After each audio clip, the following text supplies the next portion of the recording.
Hello, ladies and gentlemen. It is a Monday evening on this glorious May long, and it, believe it or not, is bedtime, brother. Hi, how's it going? Good to see you. Good to be here. My name's Colin, and tonight we are going to be beginning a brand new journey through C.S. Lewis's Prince Caspian.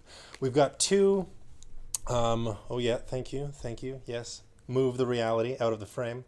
I think I'm looking pretty good. We've got two editions of the book here. One from the lovely Heather Liddell, which features some alternate artwork on the front. At least it's an alternate to what I grew up with. Here we can see a red-shirted man, presumably the prince himself, and then a long-nosed fellow in a tinfoil hat, and a badger, his good friend the badger. And on the back, we can see Hagar the Horrible, with a gross-looking knife and a grosser-looking face, absolutely grimacing. JMat 2020, which may very well be Grayson, says, I saw the movie and loved it. Here's the copy of the book that we'll be reading from. Hi, Gray. Welcome to the show.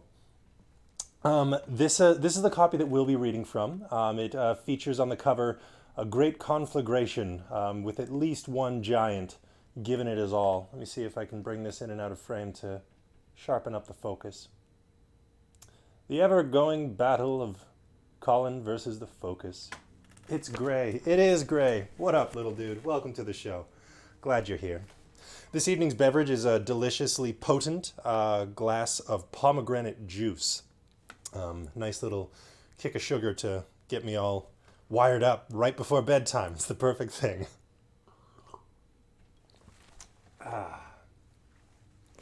I don't remember very much about this one at all. I've read the whole series when I was younger, or I had it read to me. And I have vague impressions of most of the books, but this one I have very little clue as to what goes on. So I'm very excited to embark on this journey. I don't know how long the chapters are in this one, so we're going to play it by ear for this first night, see if we get through one or two in good time. I aim to wrap up around 5 after 9, maybe 10 after 9 at the latest most days. So I think that's all there is to say by way of introduction. Maybe I'll do some more research on the book and have some interesting insights for y'all. But I think that'll do for now.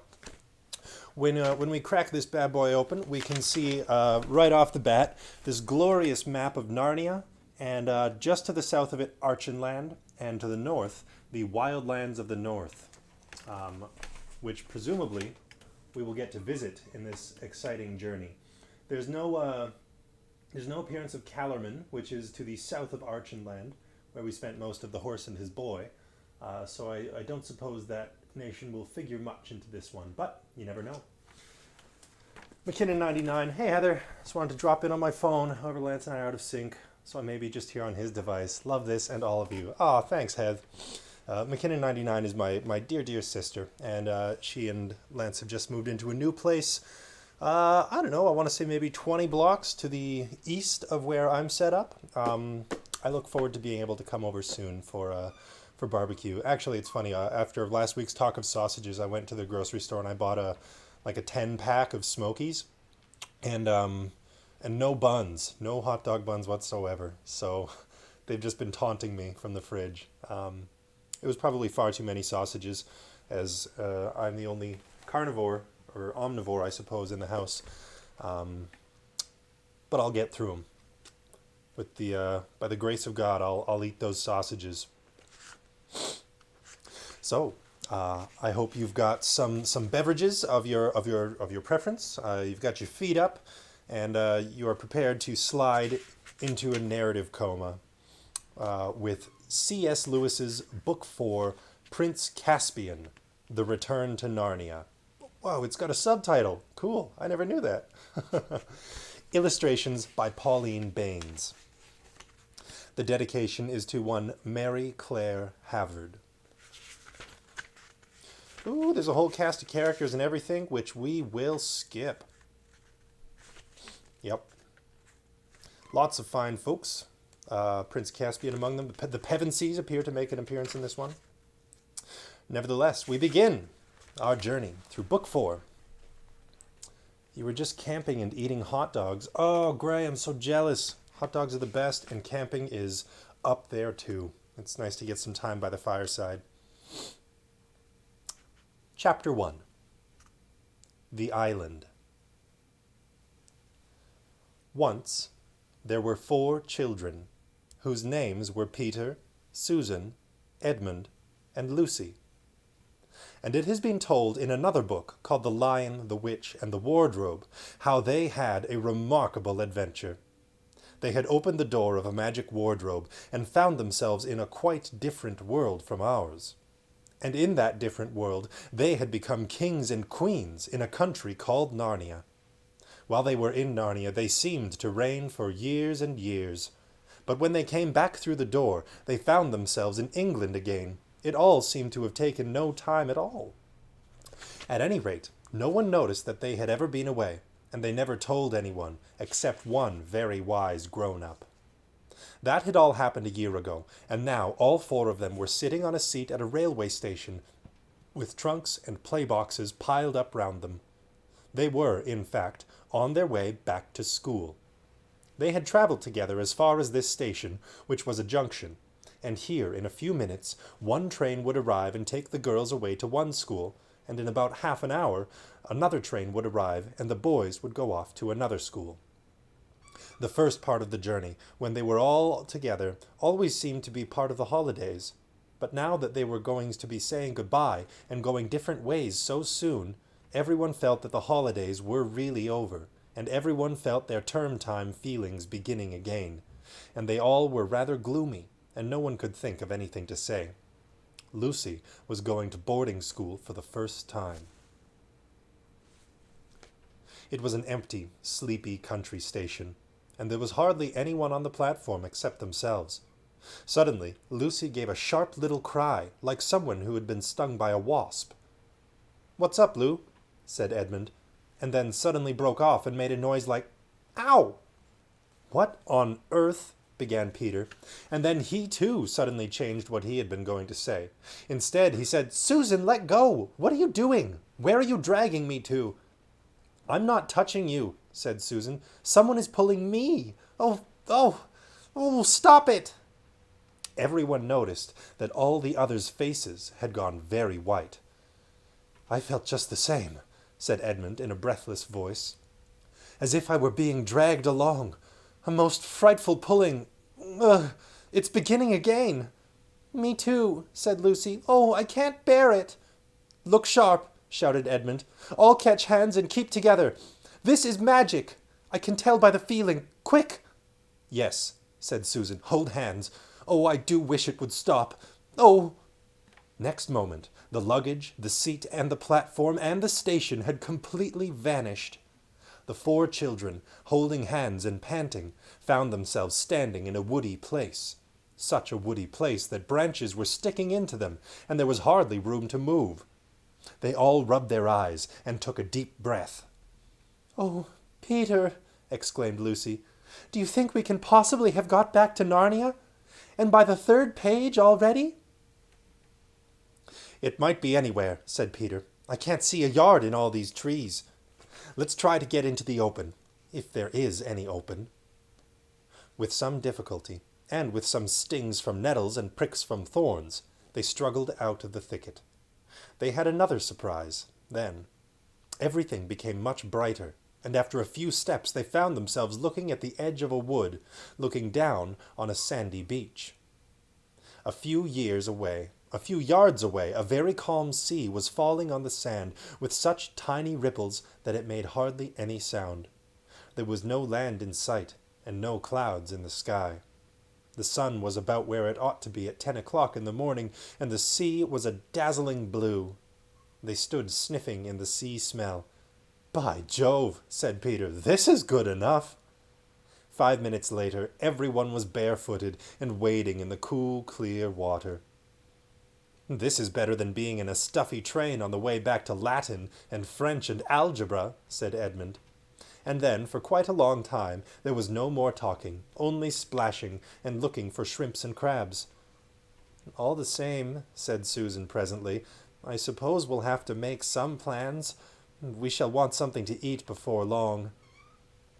"We've got the sandwiches Mother gave us for the journey," said Edmund. "At least, I've got mine." "Not mine," said Lucy. "Mine were in my little bag." "So were mine," said Susan. "Mine are in my coat pocket, there on the beach," said Peter. "There'll be 2 lunches among 4. This isn't going to be such fun." "At present," said Lucy, "I want something to drink more than something to eat." Everyone else now felt thirsty, as one usually is after wading in salt water under a hot sun. "It's like being shipwrecked," remarked Edmund. "In the books they always find springs of clear, fresh water on the island. We'd better go and look for them." "Does that mean we have to go back into all that thick wood?" said Susan. "Not a bit of it," said Peter. "If there are streams, they're bound to come down to the sea, and if we walk along the beach, we're bound to come to them." "That's very clever, Peter. I don't think I would have thought of that." "Aw, love you too, Gray. Hope you're enjoying the story, little guy." They all now waded back and went first across the smooth, wet sand, and then up to the dry, crumbly sand that sticks to one's toes, and began putting on their shoes and socks. Edmund and Lucy wanted to leave them behind and do their exploring with bare feet, but Susan said that would be a mad thing to do. "We might never find them again," she pointed out, "and we shall want them if we're still here when night comes and it begins to be cold." When they were dressed again, they set out along the shore with the sea on their left hand and the wood on their right. Except for an occasional seagull, it was a very quiet place. The wood was so thick and tangled that they could hardly see into it at all, and nothing in it moved. Not a bird, not even an insect. Shells and seaweed and anemones, or tiny crabs in rock pools, are all very well, but you soon get tired of them if you are thirsty. The children's feet, after the change from the cool water, felt hot and heavy. Susan and Lucy had raincoats to carry. Edmund had put down his coat on the station seat just before the magic overtook them, and he and Peter took it in turns to carry Peter's greatcoat. Presently the shore began to curve round to the right.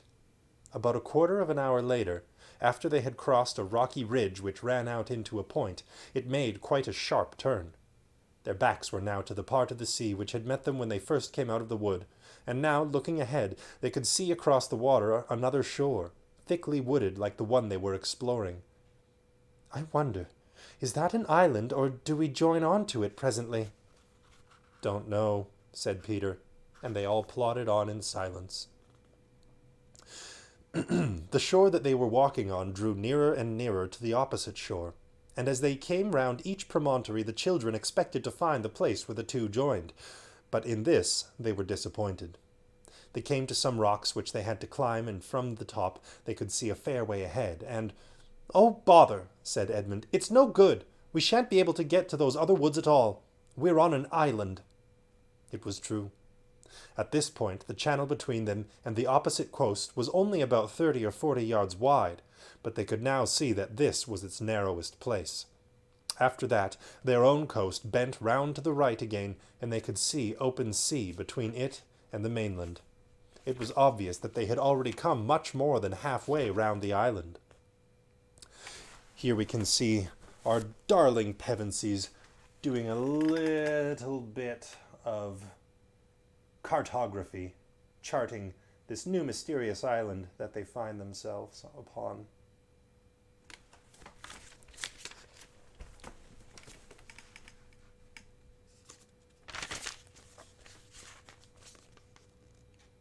"Look," said Lucy suddenly.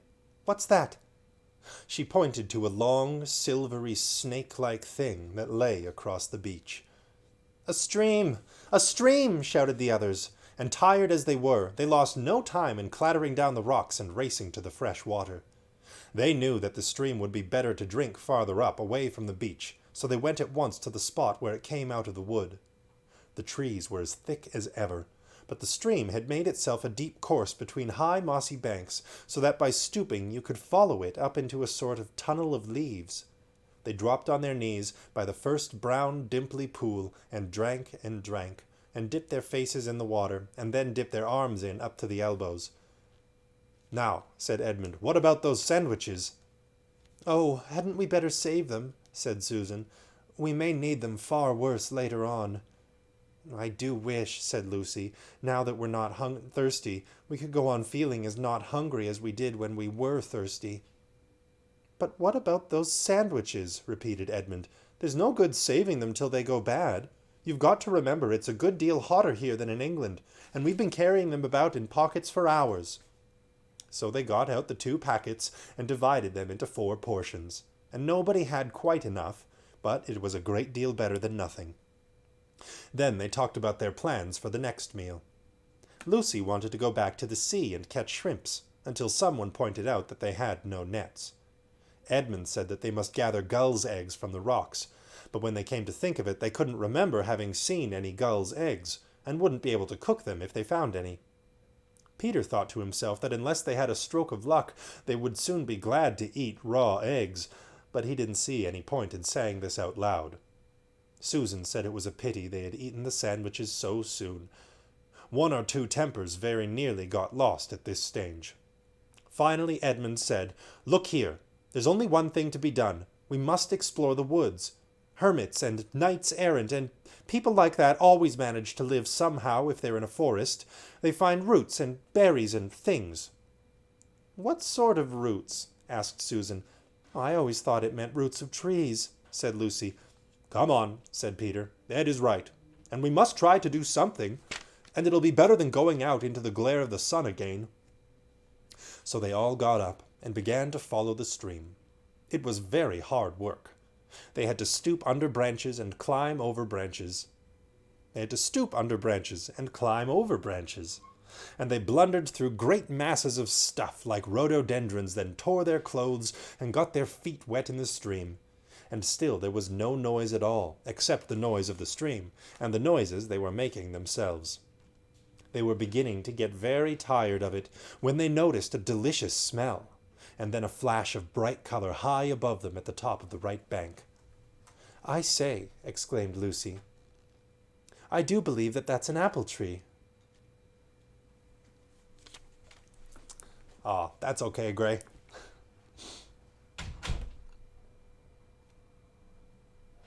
It was. They panted up the steep bank. It was an apple tree, that's right. They panted up the steep bank, forced their way through some brambles, and found themselves standing round an old tree that was heavy with large, yellowish, golden apples, as firm and juicy as you could wish to see. "And this is not the only tree," said Edmund with his mouth full of apple. "Look there, and there." "Why, there are dozens of them," said Susan, throwing away the core of her first apple and picking her second. "This must have been an orchard, long, long ago, before the place went wild and the wood grew up." "Then this was once an inhabited island," said Peter. "And what's that?" said Lucy, pointing ahead. "By Jove, it's a wall," said Peter, "an old stone wall." Pressing their way between the laden branches, they reached the wall. It was very old and broken down in places, with moss and wallflowers growing on it. But it was higher than all but the smallest trees.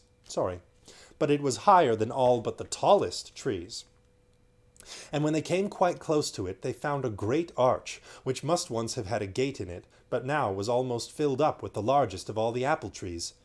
They had to break some of the branches to get past, and when they had done so, they all blinked because the daylight became suddenly much brighter. They found themselves in a wide open place with walls all round it. In here there were no trees, only level grass and daisies and ivy and grey walls. It was a bright, secret, quiet place, and rather sad, and all 4 stepped out into the middle of it, glad to be able to straighten their backs and move their limbs freely.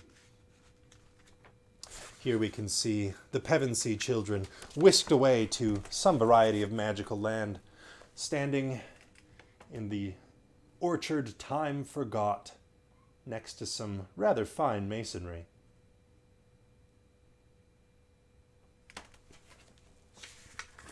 $8.52?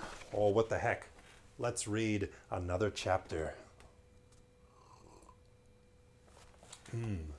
Delicious. That pomegranate stuff packs a punch. Nice and tart. Num num num. Chapter 2. The Ancient Treasure House. This wasn't a garden, said Susan presently. It was a castle, and this must have been the courtyard. I see what you mean, said Peter. Yes, that is the remains of a tower, and there is what used to be a flight of steps going up to the top of the walls. And look at those other steps, the broad, shallow ones, going up to that doorway. It must have been the door into the great hall. Ages by the look of it, said Edmund. Yes, ages ago, said Peter. I wish we could find out who the people were that lived in this castle, and how long ago. It gives me a queer feeling, said Lucy. Does it, Lou? Said Peter, turning and looking hard at her. Because it does the same to me. It is the queerest thing that has happened this queer day. I wonder where we are, and what it all means. While they were talking, they had crossed the courtyard and gone down through the other doorway into what had once been the hall. This was now very like the courtyard, for the roof had long since disappeared, and it was merely another space of grass and daisies, except that it was shorter and narrower, and the walls were higher. Across the far end there was a kind of terrace about 3 feet higher than the rest. I wonder, was it really the hall? Said Susan. What is that terrace kind of thing? Why, you silly, said Peter, who had become strangely excited. Don't you see? That was the dais where the high table was, where the king and the great lords sat. Anyone would think you had forgotten that we ourselves were once kings and queens, and sat on a dais just like that in our great hall. In our castle of Cair Paravel, continued Susan, in a dreamy and rather sing-song voice, at the mouth of the great river of Narnia. How could I forget? How it all comes back, said Lucy. We could pretend we were in Cair Paravel now. This hall must have been very like the great hall we feasted in. But unfortunately without the feast, said Edmund. It's getting late, you know. Look how long the shadows are, and have you noticed that it isn't so hot? We shall need a campfire if we've got to spend the night here, said Peter. I've got matches. Let's go and see if we can collect some dry wood. Everyone saw the sense of this, and for the next half hour they were busy. The orchard through which they had first come into the ruins turned out not to be a good place for firewood. They tried the other side of the castle, passing out of the hall by a little side door into a maze of stony humps and hollows, which must once have been passages and smaller rooms, but now was all nettles and wild roses. Beyond this, they found a wide gap in the castle wall, and stepped through it into a wood of darker and bigger trees, where they found dead branches and rotten wood, and sticks and dry leaves and fir cones aplenty.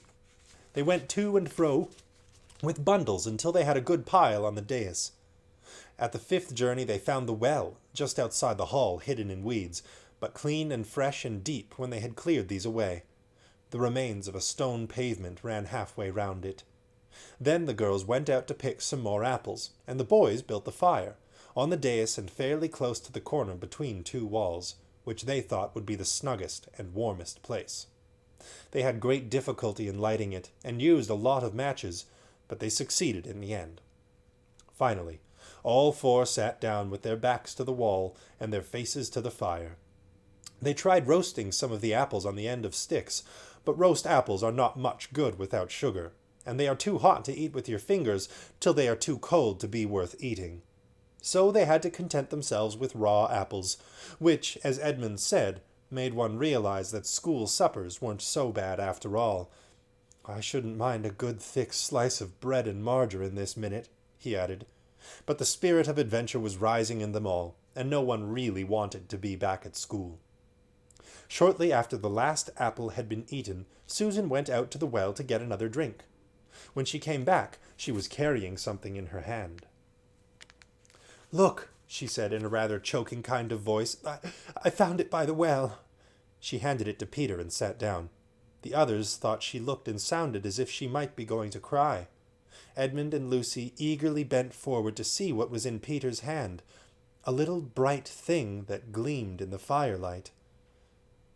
"Well, I'm jiggered," said Peter, and his voice also sounded queer. Then he handed it to others. All now saw what it was.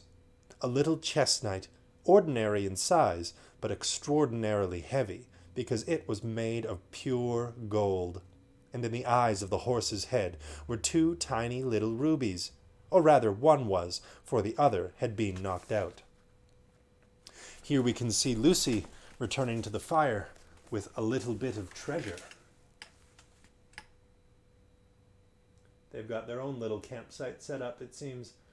No hot dogs, which is a shame, but apples is better than nothing. Why, said Lucy, it's exactly like one of the golden chessmen we used to play with when we were kings and queens at Cair Paravel. Cheer up, Sue, said Peter to his other sister. I can't help it, said Susan. It brought back, oh, such lovely times. And I remembered playing chess with fauns and good giants, and the mer-people singing in the sea, and my beautiful horse, and... Now, said Peter, in a quite different voice, it's about time we four started using our brains. What about? Asked Edmund. Have none of you guessed where we are? Said Peter. Go on, said Lucy. I felt for hours that there was some wonderful mystery hanging over this place. Fire ahead, Peter, said Edmund. We're all listening. We are in the ruins of Cair Paravel itself, said Peter. But, I say, replied Edmund, I mean, how do you make that out? This place has been ruined for ages. Look at all those big trees growing right up to the gates. Look at the very stones. Anyone can see that nobody has lived here for hundreds of years. I know, said Peter. That is the difficulty. But let's leave that out for the moment. I want to take the points one by one. First point. This hall is exactly the same shape and size as the hall at Cair Paravel. Just picture a roof on this, and a coloured pavement instead of grass, and tapestries on the walls, and you get our royal banqueting hall. No one said anything. Second point, continued Peter. The castle well is exactly where our well was, a little to the south of the great hall, and it is exactly the same size and shape. Again, there was no reply. Third point. Susan has just found one of our old chessmen, or something as like one of them as 2 peas. Still, nobody answered. Pardon me. Still, nobody answered. Fourth point. Don't you remember?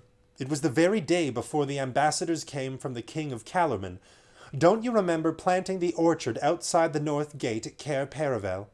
The greatest of all the wood people, Pomona herself, came to put good spells on it. It was those very decent little chaps, the moles, who did the actual digging. Can you have forgotten that funny old Lily-Gloves, the chief mole, leaning on his spade and saying, Believe me, your majesty, you'll be glad of these fruit trees one day? And by Jove, he was right. I do, said Lucy, and clapped her hands. But look here, Peter, said Edmund, this must all be rot. To begin with, we didn't plant the orchard slap up against the gate. We wouldn't have been such fools. No, of course not, said Peter, but it has grown up to the gate since then. And for another thing, said Edmund, Cair Paravel wasn't on an island.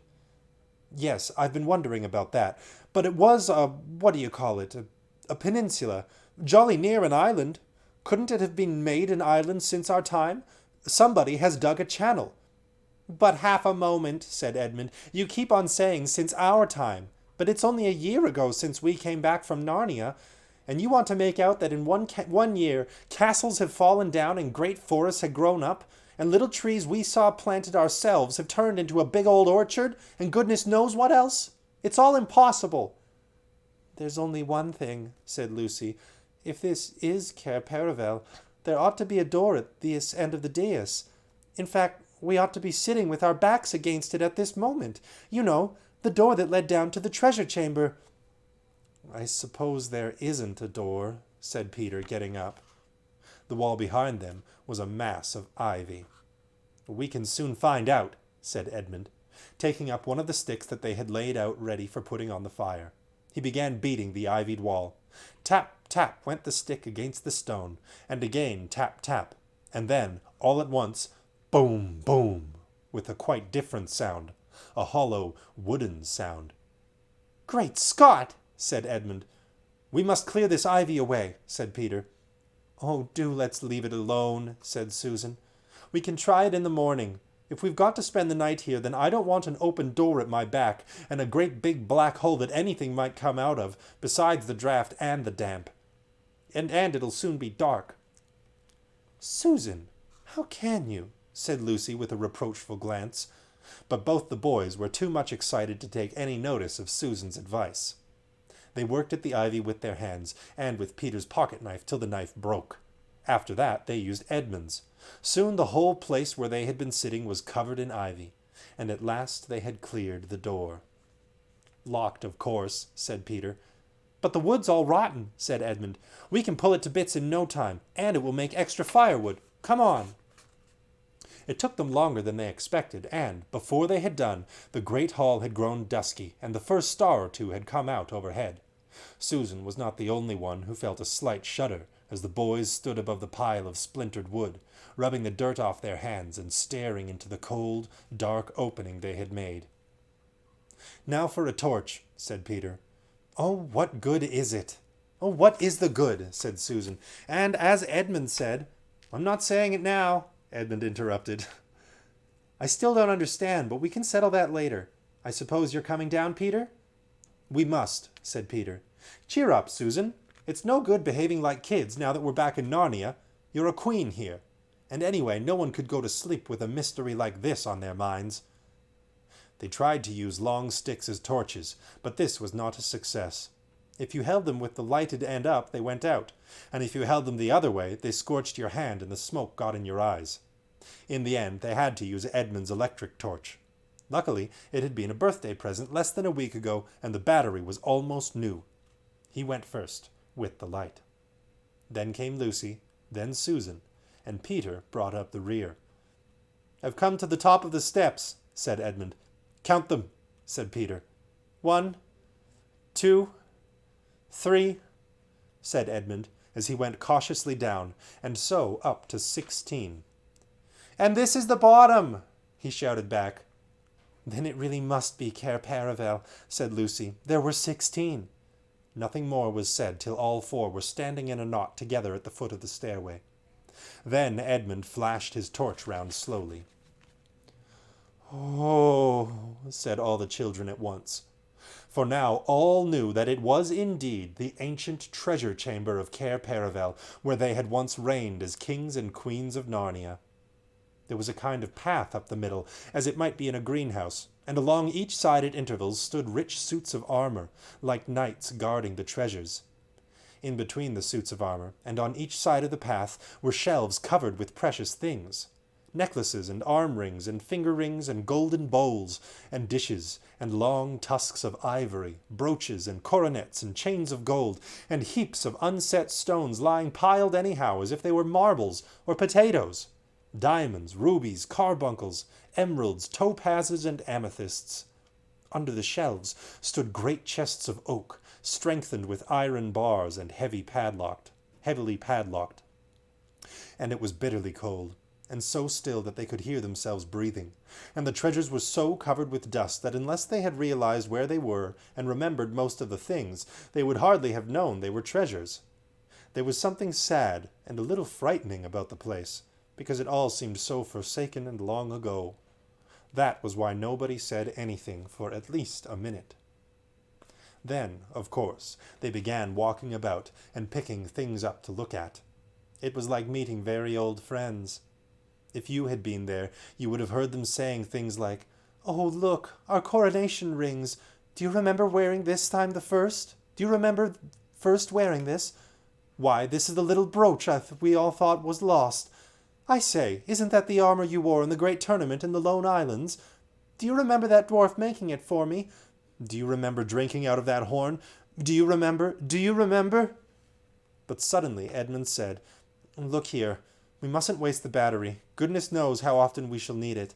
Hadn't we better take what we want and get out? We must take the gifts, said Peter. For long ago at Christmas in Narnia, he and Susan and Lucy had been given certain presents which they valued more than their whole kingdom. Edmund had no gift because he was not with them at the time. This was his own fault, and you can read about it in the other book. Well, we're one step ahead of you, Mr. Lewis. We already did. They all agreed with Peter and walked up the path to the wall at the far end of the treasure chamber, and there, sure enough, the gifts were still hanging. Lucy's was the smallest, for it was only a little bottle. But the bottle was made of diamond instead of glass, and it was still more than half full of the magic cordial which would heal almost every wound and every illness. Lucy said nothing, and looked very solemn as she took her gift down from its place, and slung the belt over her shoulder, and once more felt the bottle at her side where it used to hang in the old days. Susan's gift had been a bow and arrows and a horn. The bow was still there, and the ivory quiver full of well-feathered arrows, but, "Oh, Susan," said Lucy, "where's the horn?" "Oh, bother, bother, bother," said Susan after she had thought for a moment. "I remember now. I took it with me the last day of all, the day we went hunting with the white stag. It must have got lost when we blundered back into that other place. England, I mean." Edmund was whistling. It was indeed a shattering loss. Edmund whistled. It was indeed a shattering loss, for this was an enchanted horn, and whenever you blew it, help was certain to come to you, wherever you were. "Just the sort of thing that might come in handy in a place like this," said Edmund. "Never mind," said Susan. "I've still got the bow." And she took it. "Won't the string be perished, Sue?" said Peter. But whether by some magic in the air of the treasure chamber or not, the bow was still in working order. Archery and swimming were things Susan was good at. In a moment she had bent the bow and then gave one little pluck on the string. It twanged, a chirruping twang that vibrated the whole room. And that one small noise brought back the old days to the children's mind more than anything that had happened yet. All the battles and hunts and feasts came rushing back into their heads. Then she unstrung the bow again and slung the quiver at her side. Next, Peter took down his gift, the shield with the great red lion on it and the royal sword. He blew, rapped them on the floor to get the dust off. He blew and rapped them on the door to get the dust off. He blew and rapped them on the floor to get the dust off. He fitted the shield on his arm and slung the sword by his side. He was at first afraid that it might be rusty and stick to the sheath, but it was not so. With one swift motion he drew it and held it up, shining in the torchlight. "It is my sword, Hrinden," he said. "With it I killed the wolf." There was a new tone in his voice, and the others all felt that he really was Peter the High King again. Then, after a little pause, everyone remembered that they must save the battery. They climbed the stair down and made up a good fire, and lay down close together for warmth. The ground was very hard and uncomfortable, but they fell asleep in the end. That's the end of the chapter, and here on the previous page we can see our children with their magical weapons slowly being restored to the former glory of being royalty in a magical land. Wonderful. And that is the end of our story for tonight. Well, this is exciting. It seems the Pevensey children have found their way back to Narnia, although it's been quite some time, many hundreds of years since the events of The Lion, the Witch, and the Wardrobe. I don't suppose any of the children will miss being in school, providing that they can find their way off of this island. I don't think anybody can survive on apples forever. No, I don't think anybody can. Anyways, thanks for tuning in, everybody, and I hope you have a really wonderful evening. We'll be back again tomorrow night with 1 to 2 chapters of Prince Caspian, who we have yet to meet. Presumably he will turn up in due course of the novel's plot. Until such a time, I bid you all a very sweet rest and many restorative and lovely dreams.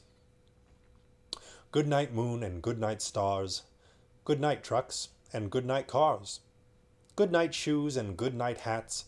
Good night, dogs, and good night, cats. Good night to friends and to family. Good night to you and to me.